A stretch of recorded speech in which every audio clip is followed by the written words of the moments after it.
राजू शेट्टींकडून राज्यात तिसऱ्या आघाडीचे संकेत देण्यात आले। जरांगे, बच्चू कडू, प्रकाश आंबेडकरांसोबत चर्चा सुरू आहे। परभणीत शेतकरी नेते राजू शेट्टी यांनी या संदर्भातली माहिती दिली। विधानसभेला आम्ही सर्व एकत्र येण्याची शक्यता आहे असं राजू शेट्टींनी म्हटलंय।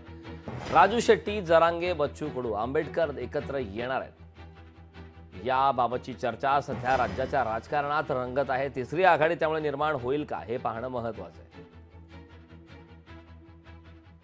सगळ्यांच्या बरोबर माझे अतिशय चांगले संबंध आहेत आणि सगळ्यांच्या बरोबर बोलणी आमची चालू आहे।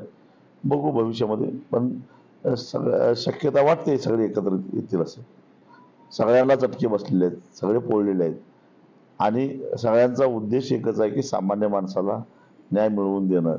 त्यामुळे कदाचित यायला काय हरकत नाही। आपला धडा सरळ सुरू आहे। आघाडी नाही, फागाडी नाही, काही नाही, काही नाही। गोरगरिबांनी एकत्र यायचं, देणारं बनायचं। शेवटची संधी आली, अशी संधी पुन्हा येणार नाही। मग काम कसं आहे सांगू तुम्हाला, हे असं गोळ घालायचे मला नाही सवय। मग आहे सरळ सरळ गोरगरिबाचं आणायचं।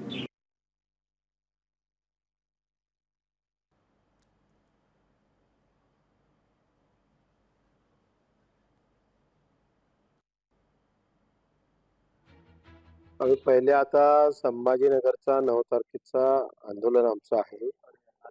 9 ऑगस्टला संभाजीनगरच्या आंदोलनातून सरकारची भूमिका काय आहे या सगळ्या गोष्टी तपासूनच आपण सगळ्यासमोर निर्णय घेऊ। आम्ही पहिले सांगितलं आहे की आम्ही जे काही 15-20 मुद्दे मांडलेले आहेत सरकारसमोर, ते सरकारनं बगर शर्त मंजूर करून त्याचे GR काढले तर आम्ही निवडणूकच लढणार नाही ना।